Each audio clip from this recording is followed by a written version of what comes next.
Good day, everyone. My name is Amudat Ayoku Fashola, and I am going to be doing a review on One is Enough by Flora Nwapa.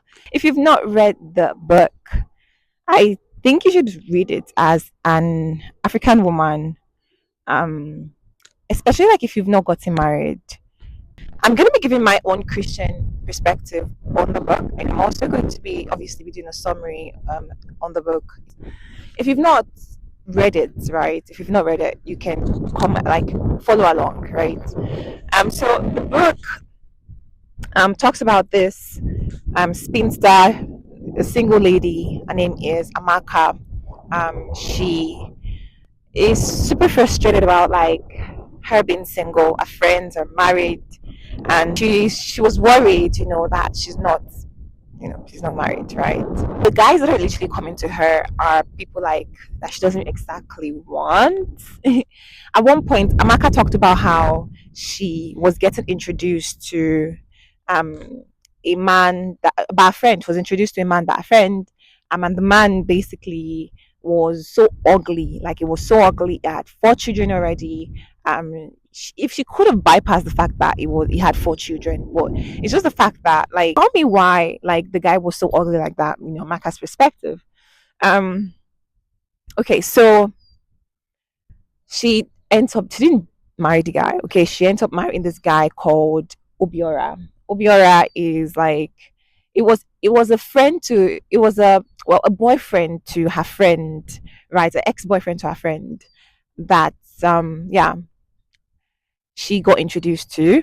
They met somewhere in some situation like that, right? Not it's not important, right? He ends up liking Maka, right? Um, and then they got married, right? So Maka entered into this marriage. The marriage started off being super blissful, according to Maka's perspective, like, everything was great, their sexual intimacy was good, emotional connection was amazing. Everything that you could possibly need in a marriage was there, But the only thing was just the fact that, you know, um, for 6 years, Amaka could not conceive. She could not give birth. Okay.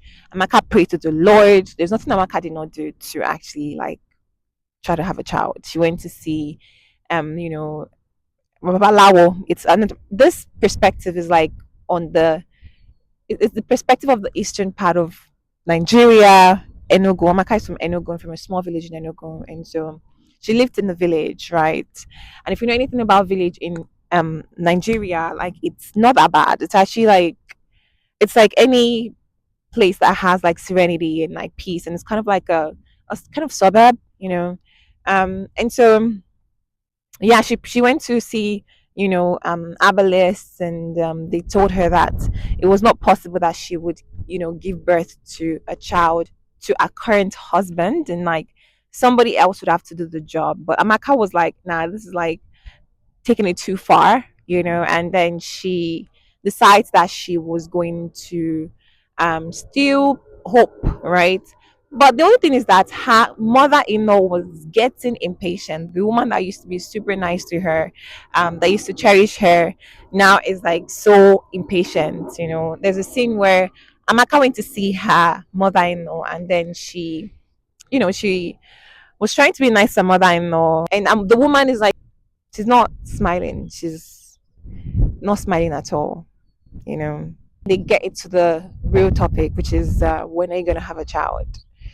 Anyways, Amaka then tells her that, oh no, like she begs her, tell her that, no, mama, I know that I've offended you. I'm sorry. The woman basically was like, well, hasn't she tried enough? It's already like, 6 years. You brought misfortune to the family. Namaka tells her that, well, she didn't know when the lie came out that um, she was going to go to see a doctor, and she's going to travel. And I think she said she was going to travel outside of Nigeria or something to go to the doctor. And there was a high possibility that the doctor would be able to help her. But our mother-in-law was just looking at her, and she was like, I know you're lying. Then the next time they saw each other and told her that like I know you were lying, like you're a barren woman, you can't give birth, yeah, just it was pretty crazy. And yeah, Amaka was sad, obviously. At the end of the day, the woman busted out and told her the truth, about what was really going on. And then she told her that her son has actually given birth to two children, not even just any children, two sons outside of her marriage. Amaka was just mute. She was quiet, couldn't say anything. Like a bastard. Talk about a slap in the face. A husband that she thought that really empathized with her with what she was going through. Turns out that the guy was actually sleeping with a woman behind her back. She felt so betrayed, of course. Amaka, in absolute distrust, looked at her mother-in-law who was looking at her, you know, very, in a very disgusting way. Very, she looks really, really upset. Like, what are you gonna say about this? Well, and Maka is just like, well, she didn't really say much. Like, kind of like, oh, okay, like, great, like, and then she ran out. She ran out the house before the woman could say anything else, right? So Amaka then confronts her husband, like, hey, man, like, what's going on, man? Like, what the hell? Like, what the hell, fam? What the hell? Why would you do that? What the hell?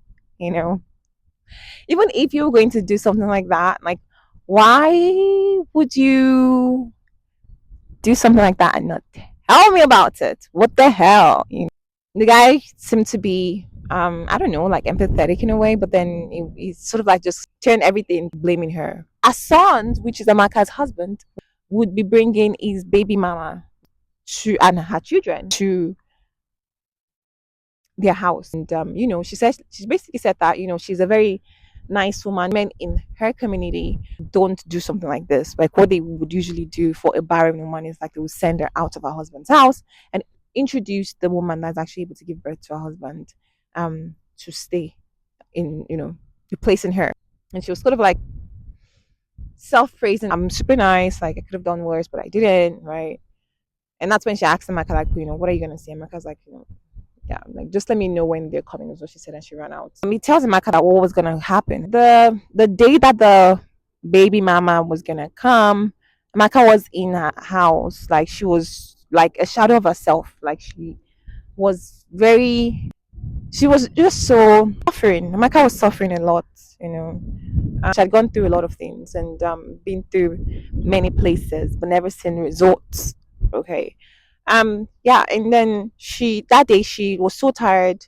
She had just gotten back from work. Amaka is very industrious, very resourceful woman. She has a business that she runs for herself, a business that she started during the time of the Biafra War before it ended. She came back, she was super tired, and then she went to bed, and her husband came and told her that, what was gonna happen. And basically she asked him, she confronted him about, like, what has been going on. And the man just turned it, that was when the man turned it, left side. And whew, she really tried, because she really wanted to stay in the marriage, right? She really tried.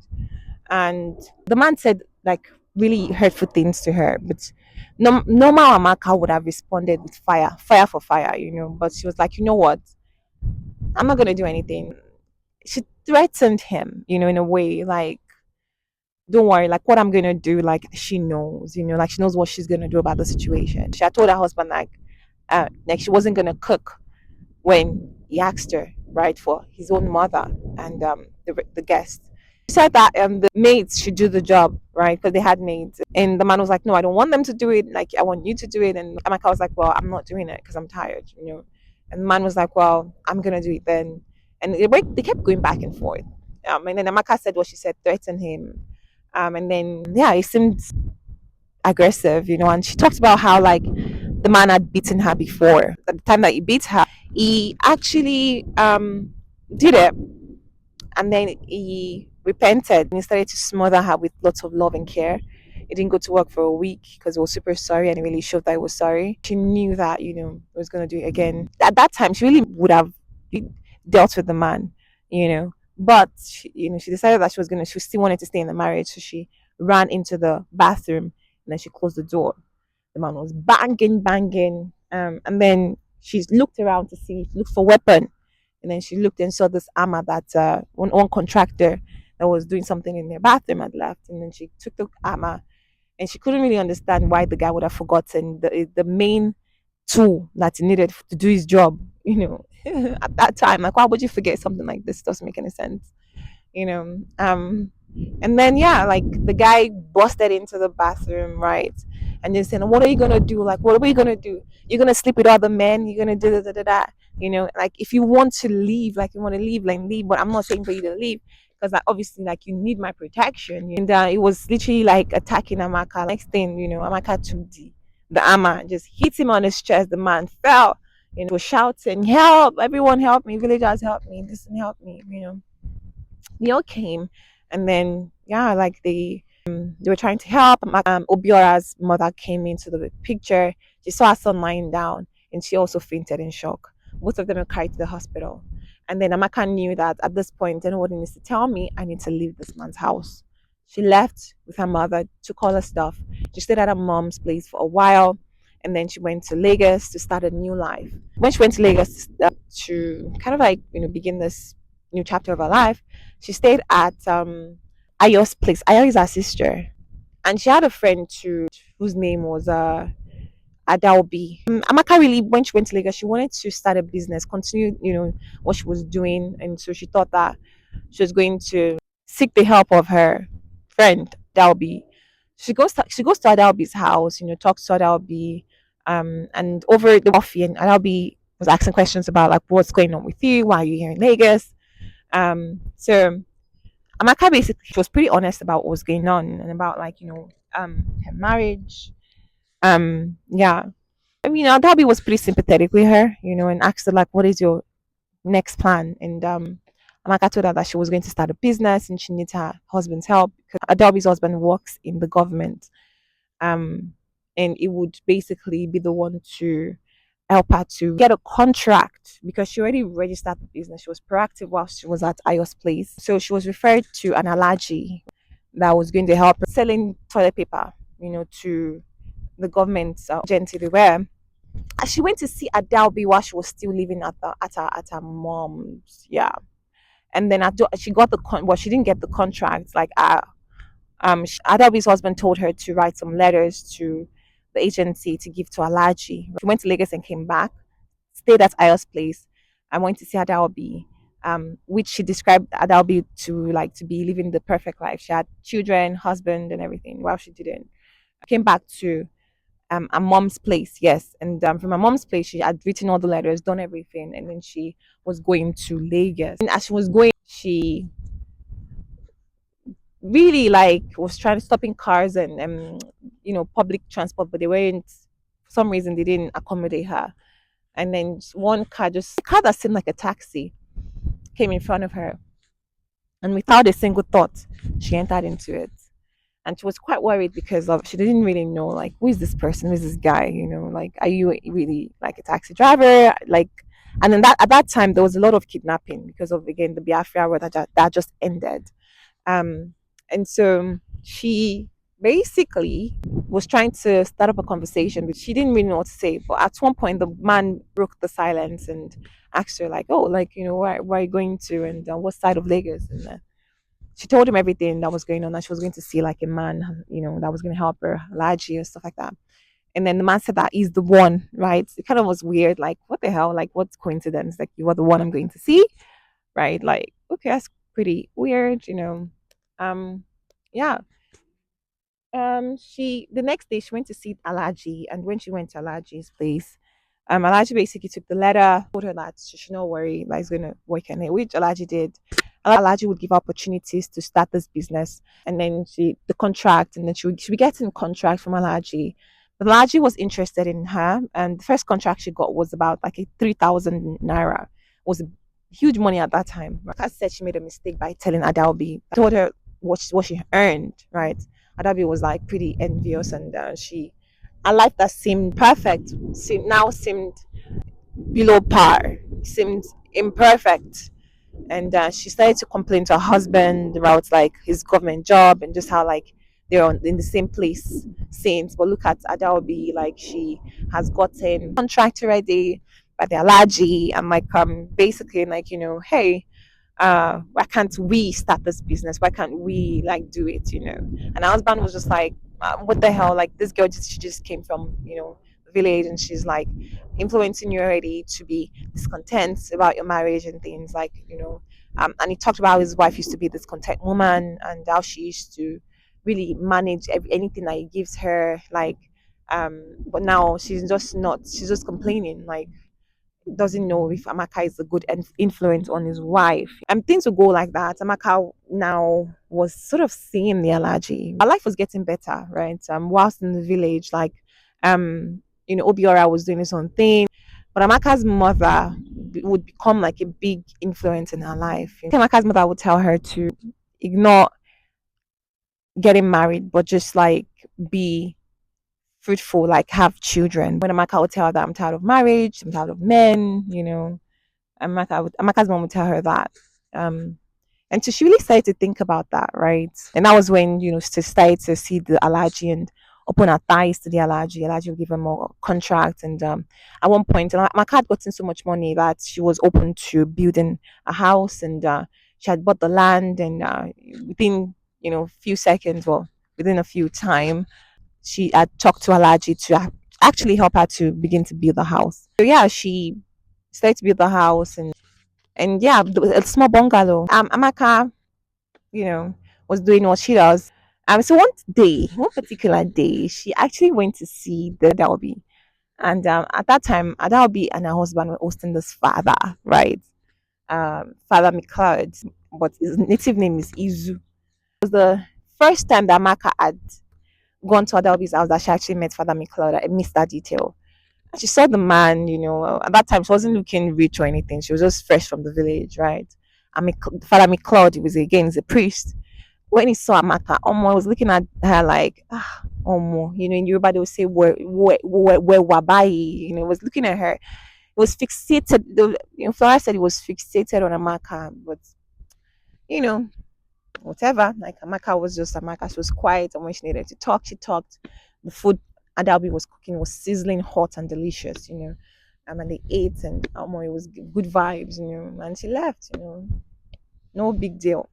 But Amaka saw an opportunity. She was like talking about just how she thought that Father McLeod could possibly give her more contracts. What Olaji was giving her was good, but she wanted to open her horizon. She wanted more things. She could be living large.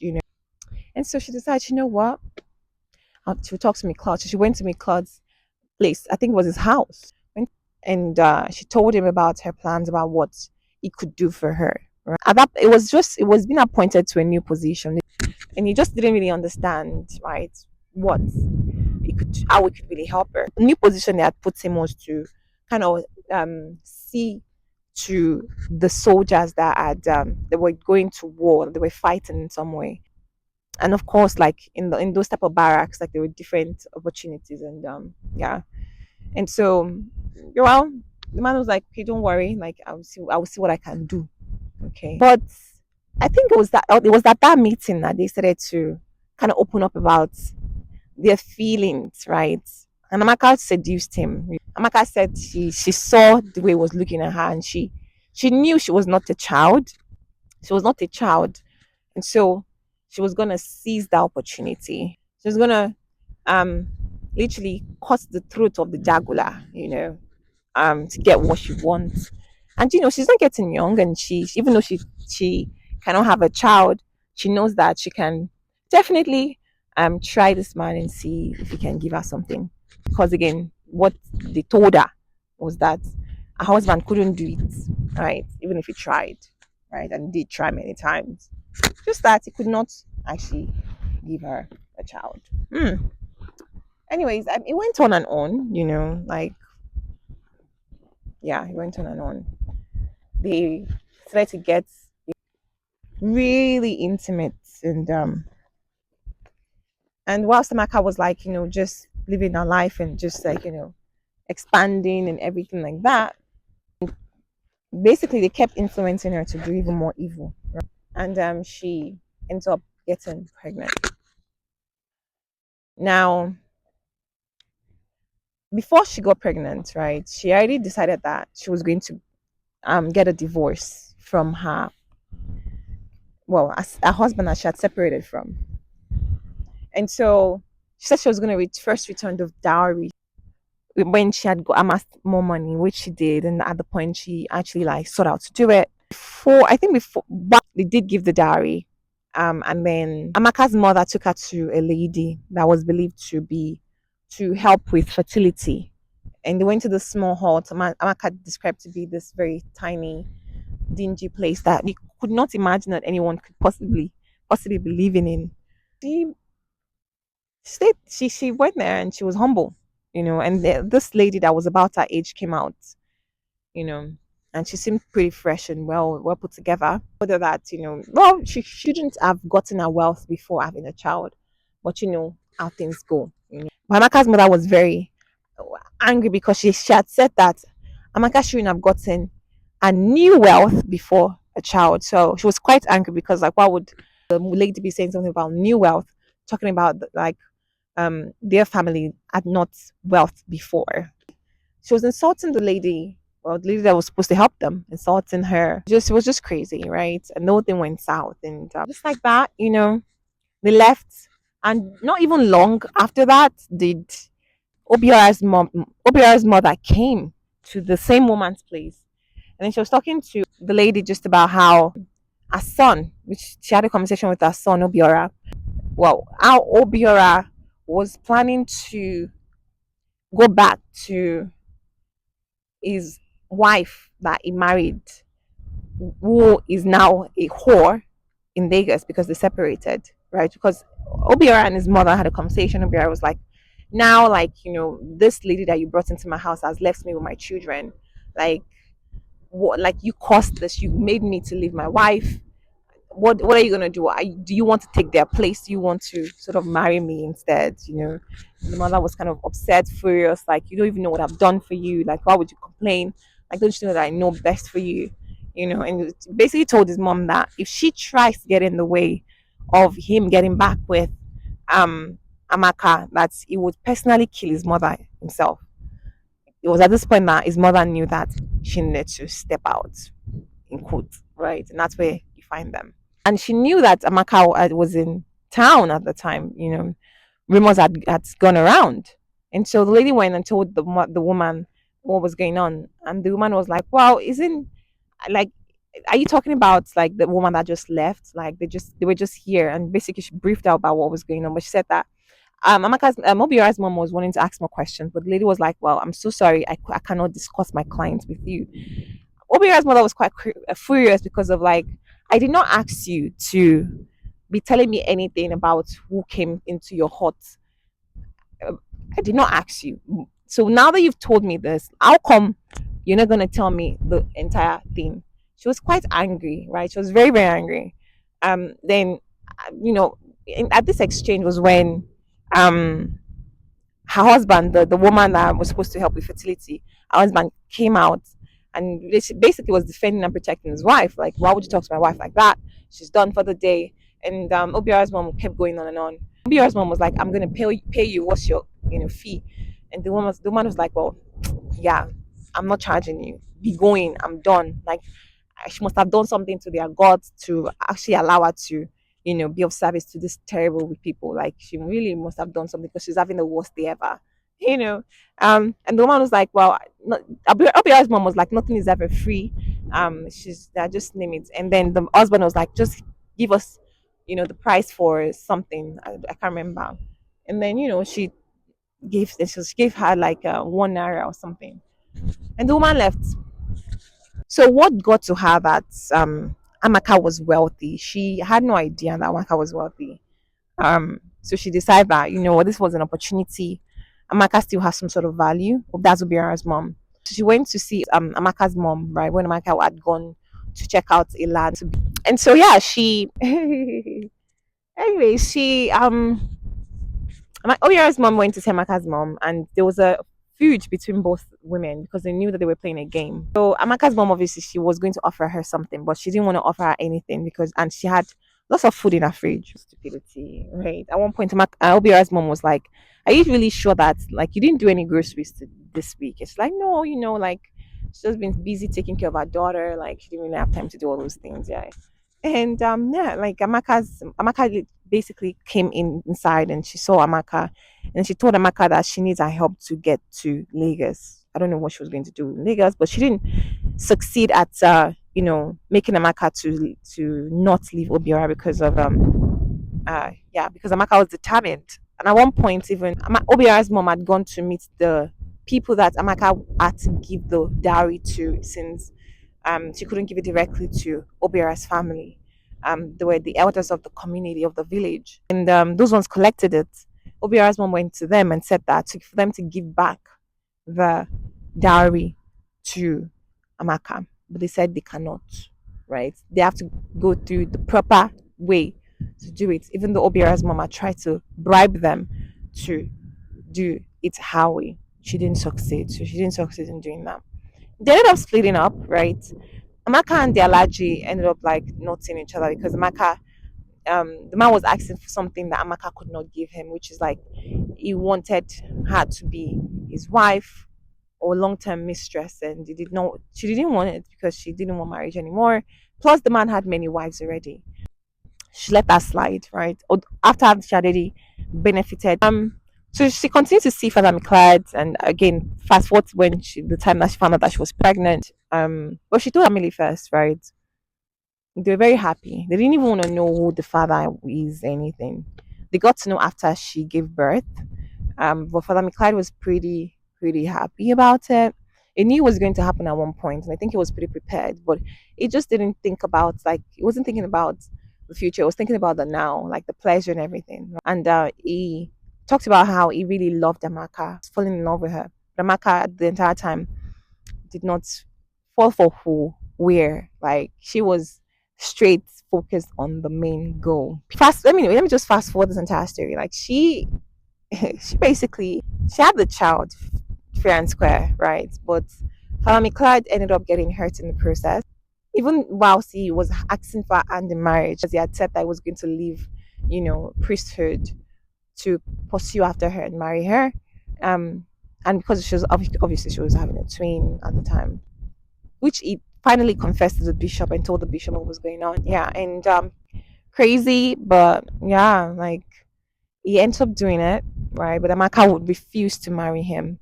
And he kept complaining to Amaka's first Adaobi. Adaobi had found out that he was the father of the twins, and she was very distraught and disappointed. The father, the Catholic Church.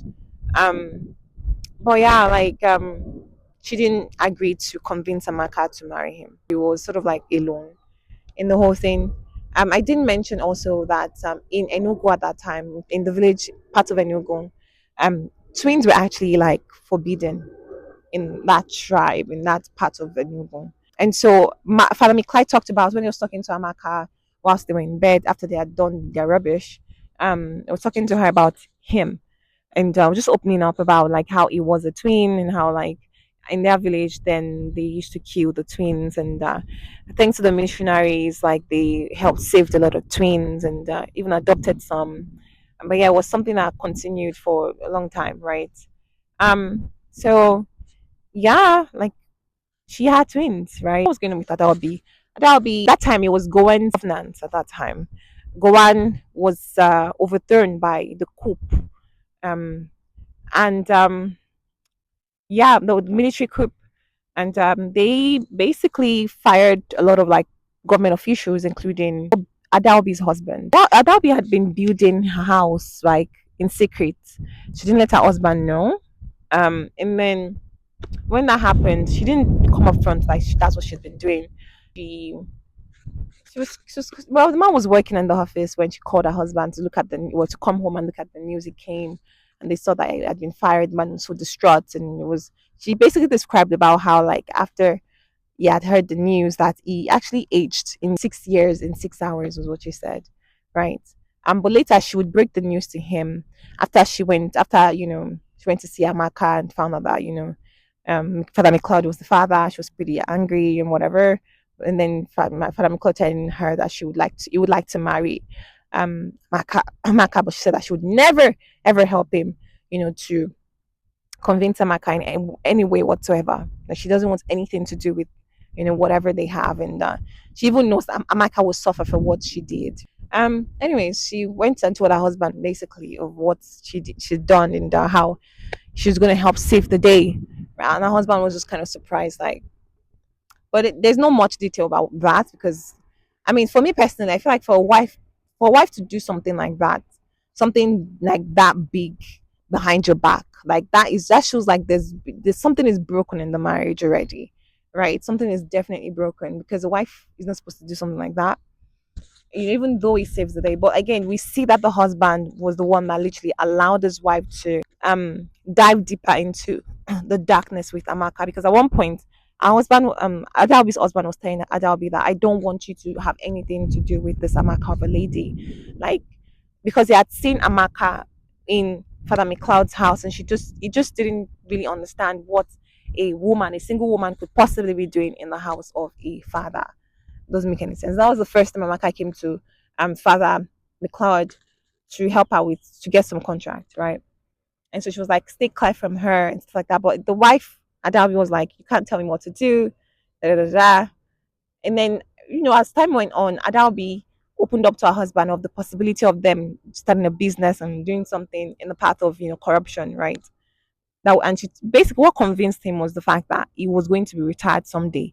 And they didn't have any land, house, no assets at all, and he'd been working diligently for the government for nothing. Well, for something, right? But again, we see that they sacked him. So I don't know, it's for you to tell. So yeah, like, yeah, it's finally I agreed that, what, the little pension they would give him would not be enough. So retirement, he needs to retire fat and strong. So yeah, he actually agreed, and we see how that went about in his marriage. And for Amaka did not agree to marry my father McLeod, even though our mother was like, marry him, marry him, marry him. Like, because Father McLeod went to meet Amaka's mother, you know, and told Amaka's mother how he really felt, his sacrifice for her and the twin. You can see the love in his eyes and everything. Like, it really touched Amaka's mother that had a heart of stone.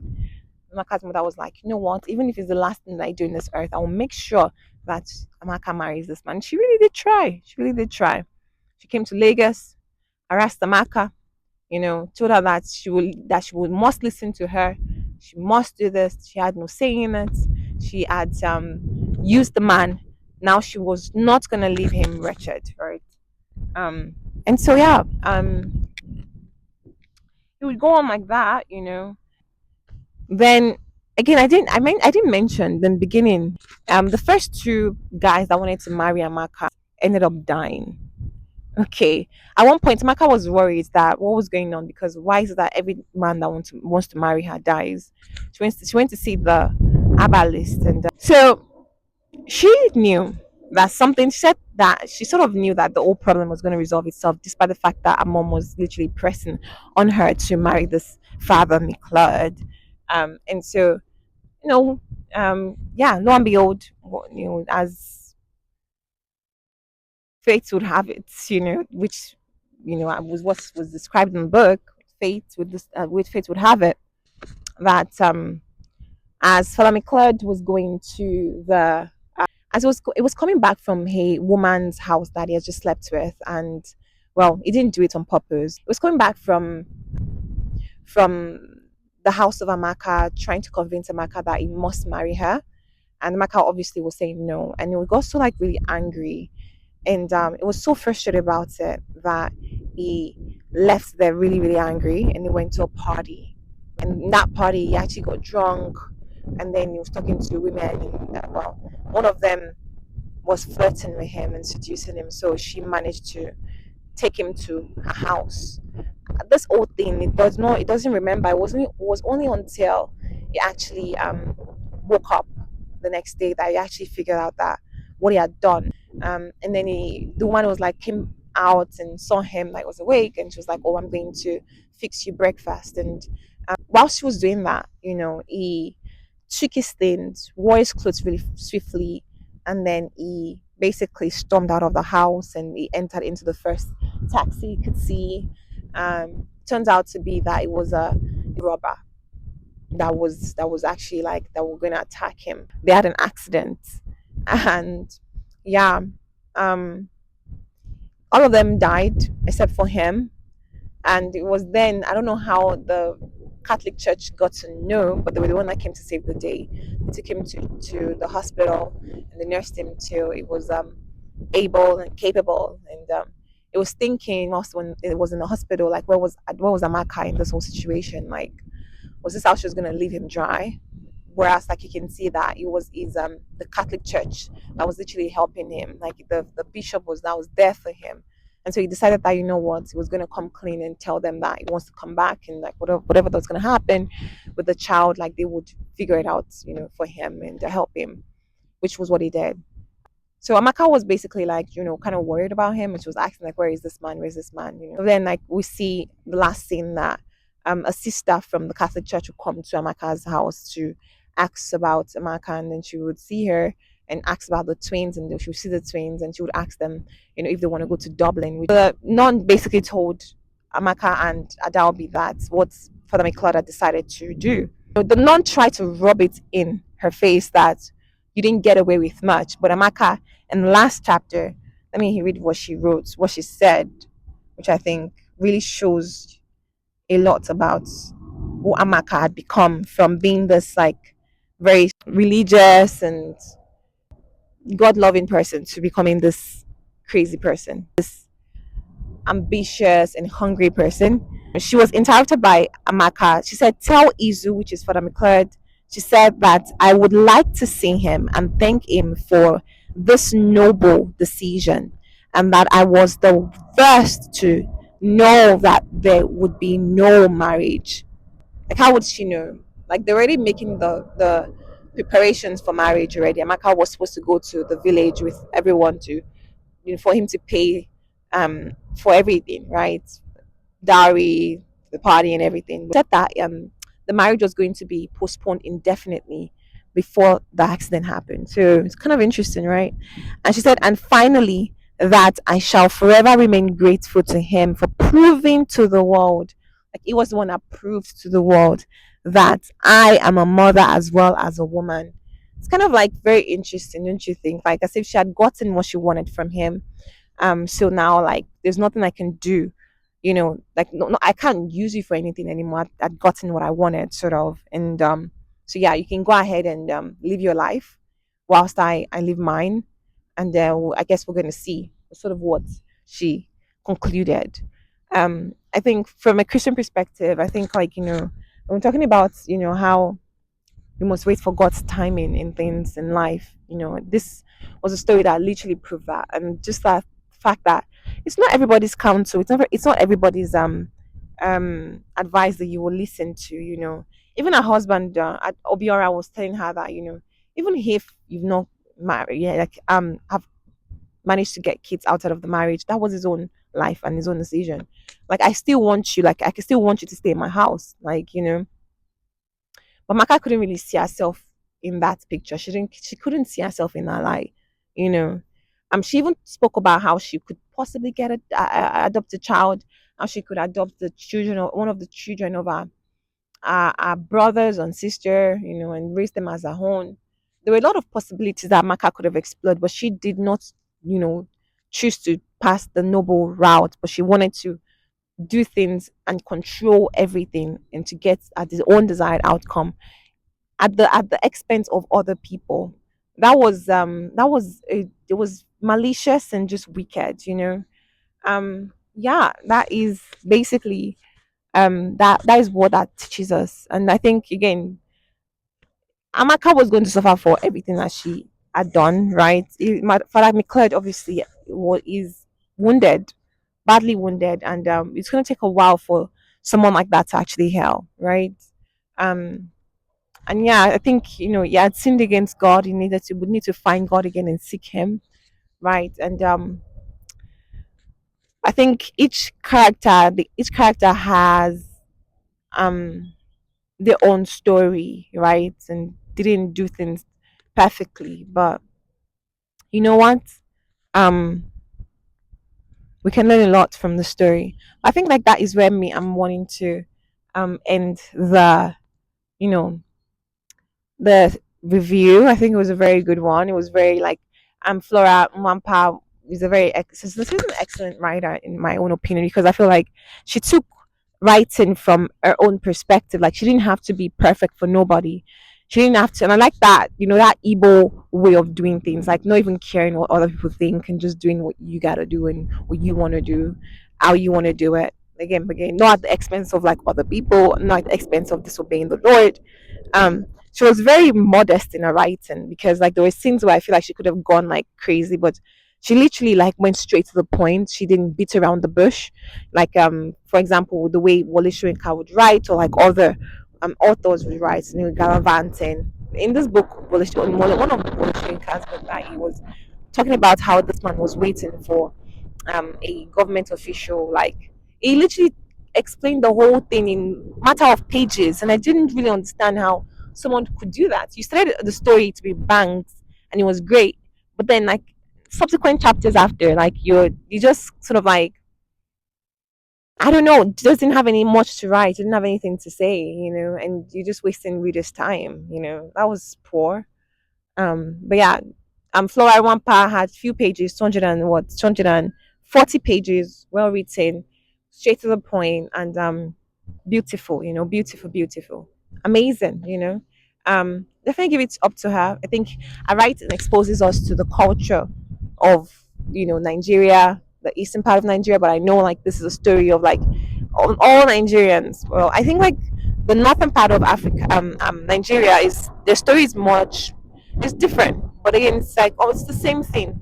The dabbling between the choice between choosing to do things God way or not, to dabble in magic or wait for God's timing, or to be frustrated and slowly die and do something, compromise along the way in a grand way, or to literally like, look for understanding and ask the right questions and seek the Lord in the process. But yeah, that is basically that. Thank you so much for watching this very, very long book review. And I will see you guys next time. Bye.